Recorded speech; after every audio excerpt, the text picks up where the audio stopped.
Yeah, good afternoon, family. This is Come One, Come All.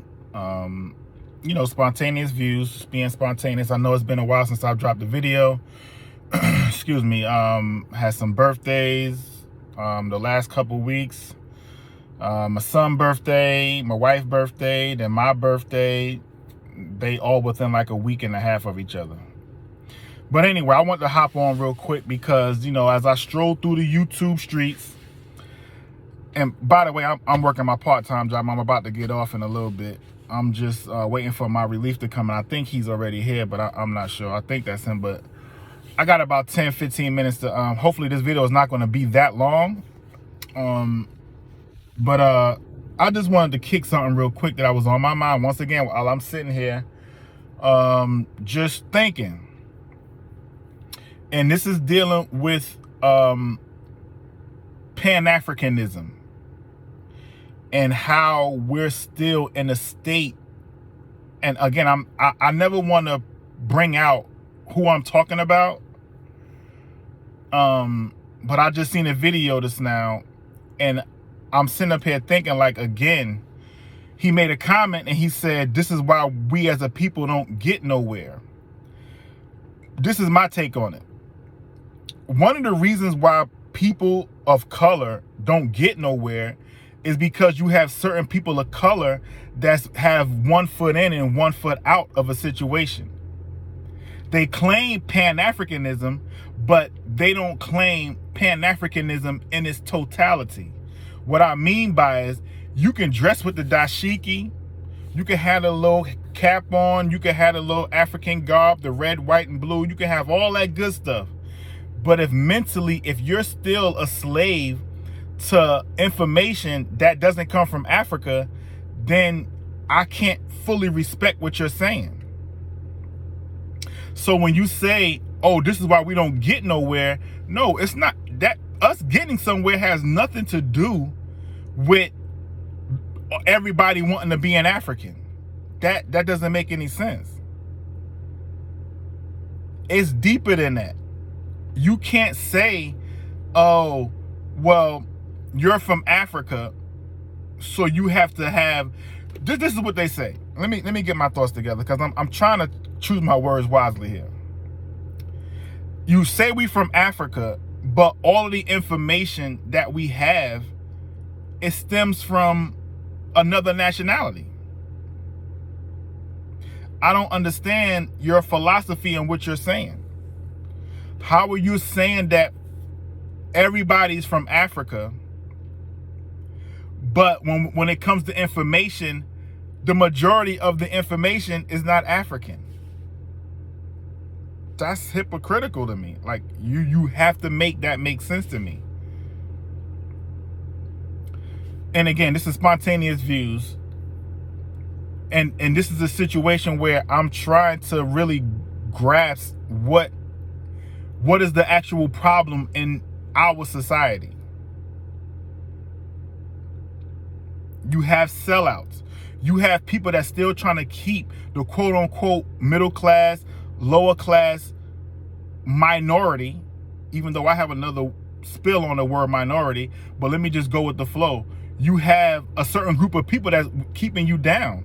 And you can go back to Steve Coakley. He was one of the first ones that I've heard talk about this. There's actually a class of people that's in our society that's willing to keep us down for their growth and the growth of another nationality. But it's not a growth of your nationality.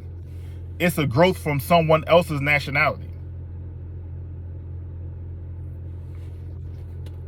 So I'm trying to understand where we are as a people. Why are we still, we're not going to get anywhere if we're 1 foot in and 1 foot out. What I mean by having 1 foot in, yeah, you down with the struggle. You got the fists up. We got to get this. We got to pass these laws and da-da-da-da-da.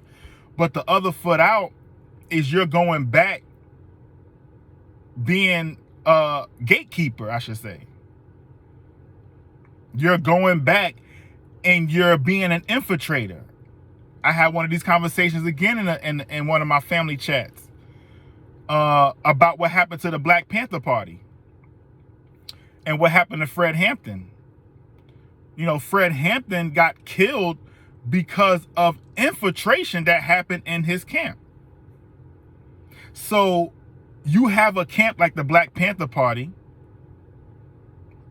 thriving in this city and all over the country. But when you have a government, or when you have an elite group of people that's wanting to kill off a messiah, quote unquote, then they're going to go by any means to try to get rid of that person. And that's exactly what happened. But it was an infiltrator that came in to pose like they were rooting for the cause, going for the cause. And the whole time they were just going back to the big dog, telling everything that was going on. Like, those people that killed Fred Hampton literally knew where he was at in his apartment. I think it was his apartment, I'm not sure. But they knew exactly what was going on. So the point I'm trying to make, excuse me, you know, I'm one of the first, and I'll go on camera to say it, and I think I said this before, you know, I have nothing against Africa. I have nothing against the continent of Africa. But it's hard for me to believe that my family or my immediate family came from Africa. That's obviously, that hasn't happened. When I go into a let's say a genealogy or ancestry, it goes back. I went back maybe to the 1700s, and it was in Sumter, South Carolina, and I could believe that because I have or had family that was in Sumter, South Carolina. My family is from South Carolina and other parts of up north and stuff like that.